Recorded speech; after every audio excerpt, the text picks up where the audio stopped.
Police versus corrupt system. One man's mission to protect the innocent. The city of Fairmount looked perfect on the surface.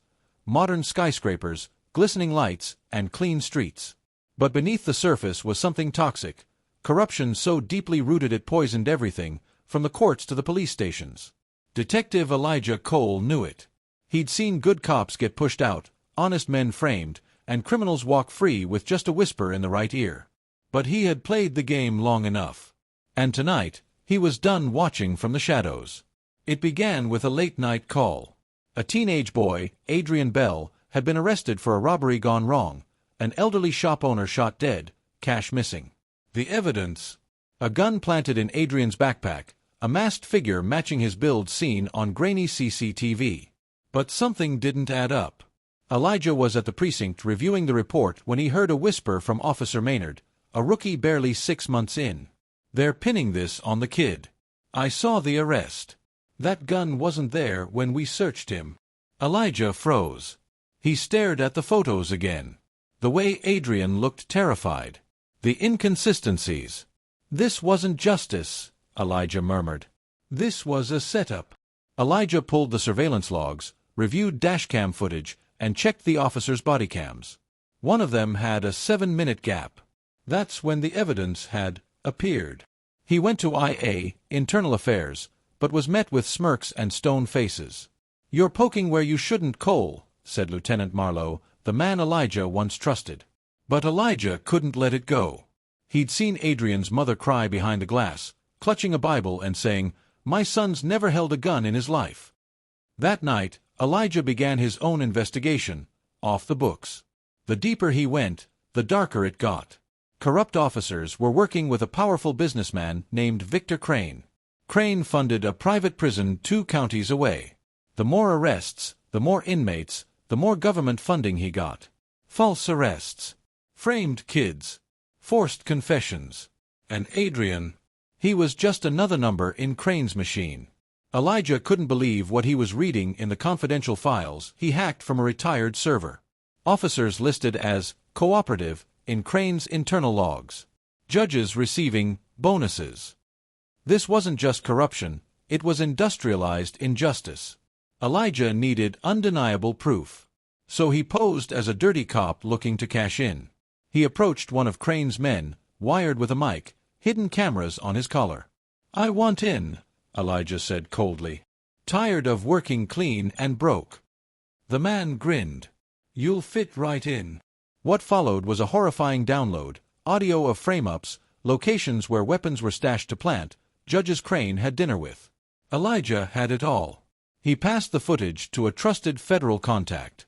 But Crane was faster. That night, Elijah's apartment was ransacked. Files stolen. Laptop smashed. A note left on his fridge. "You crossed the line." He fled. For days, he stayed off-grid, hopping between safe houses, wearing a hat and hoodie. Meanwhile, Adrian was days away from sentencing. Elijah knew if the trial went forward, the boy would disappear into the system forever. Time was running out. Elijah found the missing body cam footage. Hidden on a server labeled as test footage, it showed Officer Griggs planting the weapon. Clear. Unedited. Damning. He uploaded it to 3 news outlets.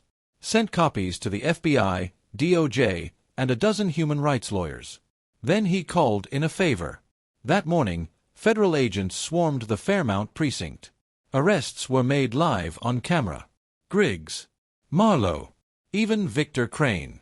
Elijah stepped into the courtroom the day Adrian's verdict was due. "I have new evidence," he announced to the judge. The judge reviewed the footage with a pale face. The courtroom was silent as the truth played out. Adrian's mother clutched her son's hand. "All charges are dropped," the judge declared. "Mr. Bell, you are free to go." Adrian burst into tears. So did half the courtroom. Elijah sat down slowly. His hands were shaking. He'd won, but he knew the war wasn't over. News headlines read, "System shattered, cop exposes network of corruption." Elijah refused interviews. He didn't want fame. He wanted reform.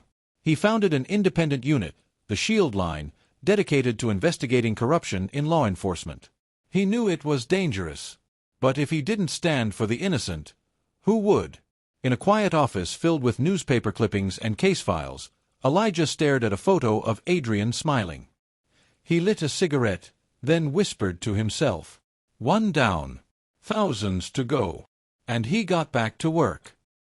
It had been 3 months since Elijah Cole took down the Fairmount corruption ring. The Shield Line was now a small team working from a rented space above a laundromat, 3 ex-cops, a tech expert, and a former prosecutor. Every week, more whistleblowers reached out. But justice had a price. Elijah knew he was being watched. Unmarked vans outside his building. Broken tail lights. His apartment door slightly ajar when he came home. One night, while reviewing a new case about a missing juvenile in a nearby county, his window shattered, a bullet missed him by inches. He hit the floor. Seconds later, his burner phone rang. "You should have stayed quiet, detective," said the voice. Click. Elijah drove to the local precinct where the missing boy, Malik Freeman, had last been seen. A quiet, all-A honor roll student who disappeared after being questioned for trespassing. The station chief, a smug man named Captain Rollins, barely looked up from his desk. "We processed him. He was released." Elijah's jaw tensed. "Released where?" "There's no body cam, no footage, no signature." Rollins leaned in. "You're digging again, Cole. Dig deep enough and dirt'll bury you." But Elijah wasn't intimidated. He stole a glance at Rollins' wrist, the same gold bracelet mentioned in a past whistleblower letter. One that was supposedly gifted to high-ranking officers connected to Crane. Malik hadn't been released. He was disappeared. Through hacked GPS data and license plate scanners, Elijah traced a van that left the precinct the night Malik vanished. It led to a private detention site 30 miles out, unregistered, surrounded by electric fencing. Through binoculars, Elijah saw armed guards and spotlights. Not a state facility. Not even on the map. He put in a call to the DOJ, but the agent on the other end hesitated. "You're stepping into federal contracts. It's murky. We'd need weeks." Elijah didn't have weeks. That night, with only a body cam and a sidearm, he broke in through a maintenance tunnel. The halls smelled of bleach and metal. Doors lined the walls, each one a makeshift cell. Then, a muffled cough. A voice. "Help." Elijah found Malik, bruised and starving, chained to a pipe. He broke the lock and lifted him up. "I'm getting you out, kid. Just hold on." But as they reached the exit tunnel, alarms blared. Lights flashed. Footsteps thundered. Elijah handed Malik a flashlight. "Run. Follow the tunnel, don't stop." Then he turned, pulled his weapon, and faced the guards. Just as Elijah ran out of ammo, headlights flooded the tunnel entrance. Tires screeched. The Shield Line van appeared. His team had tracked his GPS ping. They pulled Elijah and Malik inside and peeled off into the night. Safe. For now. Malik's story hit the national news. Videos of the underground prison leaked. Parents, activists, lawyers, everyone erupted. Protests exploded across the state. The governor launched a full investigation. And this time, federal agents came down with warrants and camera crews. Captain Rollins arrested. The detention facility shut down. But the rot wasn't just local. Crane's empire was larger than anyone imagined, reaching across 3 states. Elijah stared at the data dump from Malik's cell. Thousands of names. Thousands of kids. That night, Elijah stood on the roof of the Shield Line building. The city shimmered below, peaceful on the outside. His phone rang again. Same unknown number. "You've embarrassed us for the last time," the voice said. "Next time, we take someone you care about." Before Elijah could respond, the call ended. He looked down at the glowing windows of his office, his team laughing, recovering, Malik sitting safe on the couch. His expression hardened. "Then come for me," he whispered. Elijah doubled security. He encrypted all files. Set up emergency protocols. His tech expert, Rhea, showed him a file recovered from a seized server. It listed a covert operation, Ashlight Protocol, an organized effort to eliminate truth seekers. At the top of the list, Elijah Cole. They weren't just hiding corruption anymore. They were preparing for war. At midnight, Elijah sat alone in a dark office, reviewing the list of incarcerated children held without trial. Names, ages, faces. One by one, he whispered them aloud. Then he slammed his fist on the table. They buried their future to build their fortune. He looked up at the shield line symbol, now etched into a glass plaque above his desk. This ends with me. Or them. But no more innocent lives. Rain lashed against the shield line's office windows. Midnight. Silence. Then, boom. The front door exploded inwards. Black-clad mercenaries poured in, armed, silent, professional. Not local cops. Not feds. These were private operators, Crane's elite. Elijah leapt up from his chair, slamming the lockdown button. Metal shutters rolled down. Sirens howled. "Everyone out now," he barked. Rhea grabbed hard drives, Devin secured files, and Sam, the ex-prosecutor, drew his sidearm. Elijah stayed behind to buy time. Gunshots rattled the walls. Smoke grenades hissed. Elijah used the chaos, ducking behind desks, disabling intruders one by one with precise, brutal strikes. Blood splattered a whiteboard labeled, "Children Still Missing." He looked at it and growled, "You picked the wrong war." By the time the team escaped through the basement tunnel, 4 attackers were down, and Elijah was limping from a shoulder graze. But they were alive. And now it was personal. In an abandoned warehouse on the edge of Fairmount, the team caught their breath. Rhea decrypted the last hard drive they'd saved. It revealed the full scope of Ashlight Protocol, Crane's final plan. 50-plus black sites. 2,000+ minors detained illegally. Judges, mayors, and law firms paid off. Political candidates backed with blood money. Elijah stared at the screen, veins pulsing. "They're not just corrupt," he whispered. "They're running a modern slave system." The next day, Elijah sent packages to trusted journalists, congressmen, and public defenders. But this time, he didn't go quiet. He stepped in front of a live stream. This is Elijah Cole, former detective, founder of Shield Line. And this, he lifted a drive, is proof that innocent people, especially children, are being trafficked through a network disguised as law and order. The internet exploded. Hashtag Justice for Malik. Hashtag Free the Children. Hashtag Shield Line Truth. But the backlash was violent. Crane went silent. Too silent. Then a message came through, scrambled audio, masked voice. "I want to meet," it said. "You want the list of everyone involved? Come alone." Elijah knew it was bait. But he also knew, if he didn't go, they'd disappear the rest. So he put on his old badge, slid his weapon into its holster, and left a letter behind. "If I don't come back, finish what we started." The meeting point was an old subway station, abandoned since the 80s. Elijah walked in alone. No wires. No backup. Just instinct. Crane stood near a rusted pillar, flanked by men in suits. "You've done quite the number on us, Cole." Elijah narrowed his eyes. "You trafficked kids. You framed the innocent. I'm just cleaning house." Crane smiled. "Do you want the real truth? We didn't build the system. We just took it over." He handed Elijah a flash drive. "Here's your list. But you walk away now. Or next time we don't miss." Elijah took the drive. But as he turned, one of Crane's men raised a weapon. A red dot appeared on Elijah's back. Bang! But it wasn't Elijah who fell. It was Crane, shot clean through the chest. Rhea had ignored the instructions. She'd followed using a drone and marked the sniper. Shield Line agents emerged from the tunnels, guns raised. The standoff lasted 60 seconds. Crane's empire crumbled in 60 more.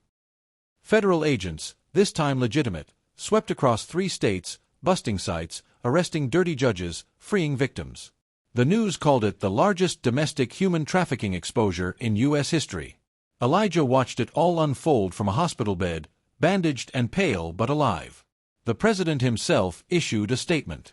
"To those who protected the voiceless, we owe you our thanks," and our future.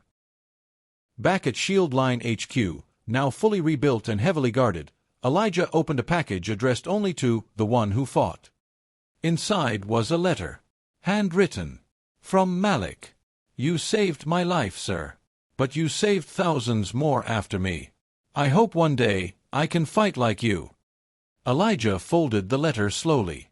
His hand shook, not from fear, but from purpose. In a new office, under brighter lights, with a real team and full government support, Elijah pinned another case file on the board. A new kid. New city. Same story. He looked at his team. "Suit up," he said. "We're just getting started." Elijah's heart pounded as the door creaked open. His eyes scanned the underground station. His every instinct screamed that something was off. It wasn't just the dank air or the eerie quiet. It was the way the shadows moved, almost as if they were waiting. Watching. He stepped forward, each footfall echoing louder than the last. Sweat trickled down his spine, but he kept his breathing steady. His fingers hovered over his holster, ready to draw if necessary. He trusted his gut. This was not going to be easy. At the far end of the cavernous station stood Crane, leaning casually against a rusted pillar, a cold smile on his lips. "You came alone," Crane said, voice dripping with mock admiration. Elijah didn't respond. He wasn't here for words. He was here for justice. "You're braver than I thought, Cole," Crane continued, his eyes flicking briefly to the small group of men in suits behind him. "But I warned you. If you kept pushing, you'd regret it." Elijah clenched his jaw, eyes narrowing. "You don't scare me." Crane chuckled softly, then gestured to the group behind him. "You should have stayed out of this. But now, you've made it personal. You want the truth? Here it is." He tossed Elijah the flash drive, the small device glinting under the flickering station lights. Elijah caught it without hesitation, his fingers tight around it. "This is the list of every person involved, Cole. Your team, your friends, all on here," Crane said, his voice now hard and dangerous. "But it's not enough. I have something else for you." A sharp motion from one of the men behind Crane. Before Elijah could react, the hiss of an automatic rifle slicing through the air sent him diving for cover behind a steel column. Bang, bang, bang. The rounds punched holes into the concrete and metal just inches from him. The air filled with dust and gunpowder. Elijah's heart raced, but his mind raced faster. No time to think, just react. He rolled to the side, drawing his weapon in one smooth motion. He fired blindly at the shadows, hoping to keep them at bay long enough to regroup. His gunfire echoed through the station. He could feel the sweat stinging his eyes, his heart pounding in his chest. Get to the tunnel. His instincts screamed at him. He had to keep moving. The lights flickered overhead, the shadows of Elijah and his attackers dancing on the walls. He squeezed off another shot, grazing one of Crane's men in the arm. The man staggered but didn't fall. Crane's voice, cold and clinical, rang out from the darkness. "You can't run forever, Cole. We'll take it all from you.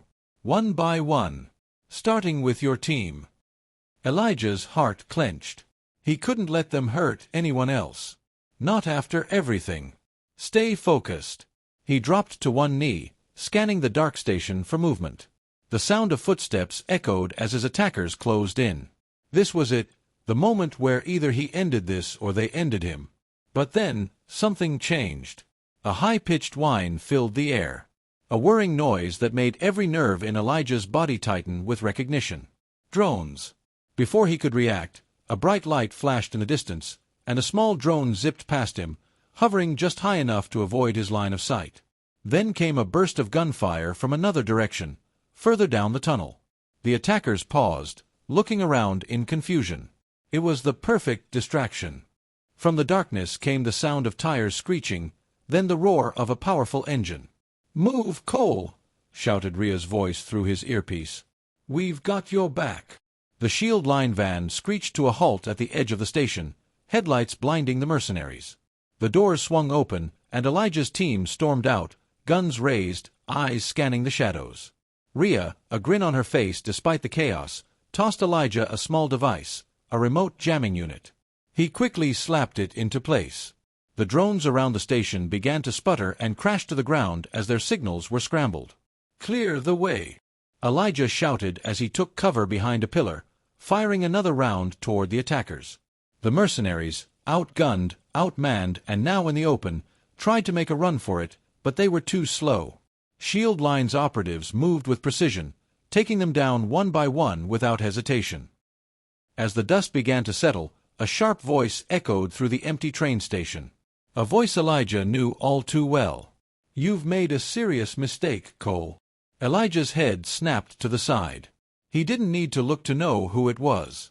Lieutenant Marlowe, the man who had once been his mentor, now standing tall in the middle of the chaos, a smirk plastered across his face.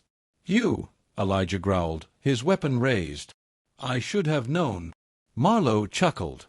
"You think you can keep winning? This goes beyond Crane. The entire system is in play. You've just scratched the surface." "I'm not done yet," Elijah retorted. "And I'll tear everything you built down, one piece at a time." Marlowe's smile faded, replaced by cold anger. "You're walking into a war, Cole. You can't fight this alone." "You'd be surprised," Elijah answered, locking eyes with him, his resolve hardening. As the remaining mercenaries were detained, Marlowe made a final, desperate move. He lunged toward a hidden switch, activating a series of explosives in the tunnels. The ground shook, dust falling from the ceiling. The exit was blocked. "Get out!" Elijah shouted to his team. With no time to waste, Elijah tossed a flash grenade. The world exploded into white light and deafening noise. When it cleared, he grabbed Marlowe by the collar and slammed him against the nearest wall. "You'll never stop me. No one can. This fight, it's over." Marlowe's eyes widened in fury. "You think the law will protect you? It's too late for redemption, Cole." Elijah's response was simple. His hand tightened around the collar, his voice low and calm. "Not if I have a say in it." The air was thick with smoke as the last of the mercenaries were taken down. Elijah stood amidst the wreckage, his chest heaving, eyes scanning the wreckage of the underground station. The jamming units had worked. Crane's underground network was now completely crippled. Federal agents were already arriving in full force, moving in to arrest the remaining criminals and shut down the operation for good. But Elijah knew it wasn't over yet. Not until every last one of Crane's associates was brought to justice. Behind him, Rhea moved swiftly, eyes glued to her laptop as she decrypted the final files they had retrieved from Crane's system. "Elijah, we've got it," she said, her voice tight with excitement. "The full list of Crane's backers. From politicians to corporate tycoons. This goes all the way to the top." Elijah nodded grimly. "Then it ends today. No more hiding." Back at their base, the team regrouped. Elijah's shoulder throbbed where he'd been grazed earlier. His head ached from the tension of the past few days, but his resolve was unwavering. Marlowe had been captured, alive but seething with fury. He was being held in an interrogation room, his smugness now replaced by a dangerous quiet. Elijah stood over the table in front of Marlowe. The tension between them was palpable. This was the man who had once taught him to protect the innocent, the man who had turned corrupt, part of the very system Elijah had vowed to destroy. "You think you've won, Cole," Marlowe said, his voice barely above a whisper. "You've exposed Crane's operation, but you haven't touched the heart of it. The system I helped build, it's untouchable." Elijah's fists clenched. "You were part of the problem. You knew what Crane was doing, and you still protected him. You're no better than the rest." Marlowe's lips curled into a smile. "You're wrong, Cole. This system, it's bigger than us. It's unstoppable." "Not if I have a say in it," Elijah snapped. He turned on his heel, walking toward the door. His voice was low, dangerous. "You'll rot in here, Marlowe. The world is changing, and people like you won't survive it." Hours later, Elijah's phone buzzed. It was a secure message from Rhea. "We've got everything, names, dates, bank accounts. It's all here. The corrupt network goes straight to the highest office in the land." Elijah's blood ran cold as he read the message. It was bigger than he had ever imagined. The reach of Crane's operation wasn't just local, it was global. And if he was going to bring it down, he needed to do more than just expose it. He needed to take it all the way to the top. Elijah didn't hesitate. He called a press conference, a live broadcast for the world to see. This was the moment. The truth would be out for everyone to witness. The corrupt system was crumbling, and Elijah was ready to deliver the final blow. As the camera lights turned on, Elijah stood tall, his face resolute. "Ladies and gentlemen," he began, his voice steady, "this is not just the story of one man's fight against corruption. This is the story of every single person who has been silenced, every child who disappeared, every innocent life ruined by the system that was supposed to protect them." He held up the flash drive. "What you see here will change everything. We've uncovered the full extent of the operation, the politicians, the businessmen, the law enforcement officers who profited from human suffering. They thought they were untouchable. But today, that ends." As Elijah spoke, footage flashed across the screen, evidence of the black sites, the missing children, the files with names and dates. The truth was out, and there was no going back. "This is our fight now," Elijah continued. "We are the ones who will tear down the walls of corruption, no matter who stands in our way." The world erupted. Within hours, the full weight of Elijah's evidence went viral. The names of the corrupt officials and businessmen who had supported Crane's operation were exposed, their lives and careers ruined. Arrests were made across the country, the public demanded change, and the corrupt system began to crack. But it wasn't just about the big names, it was about the lives they had stolen, the children who had been taken. Thousands of families were reunited. Innocent lives, once lost, were found. It was the beginning of a revolution that Elijah had sparked. And then, the final blow came. Marlowe's arrest made headlines, but it was his secret dealings with Crane, his ties to the highest levels of government, that shook the nation to its core. The corruption, it seemed, had spread far beyond anyone's imagination. Months passed. The chaos of the past weeks began to settle. The Shield Line was recognized as a legitimate force for good, with Elijah at the helm, leading the charge to expose corruption wherever it hid. The system wasn't perfect, but it was changing. Elijah stood at the edge of a rooftop, looking out over the city. It was dawn, new day, new beginning. The fight was far from over, but for the first time, it felt like the world had turned a corner. He wasn't just a cop anymore. He was a symbol of hope, of justice. A man who had taken on a broken system and started the fight to repair it. And Elijah knew one thing: he would never stop. The war for truth, for justice, had just begun. And Elijah Cole was ready for whatever came next.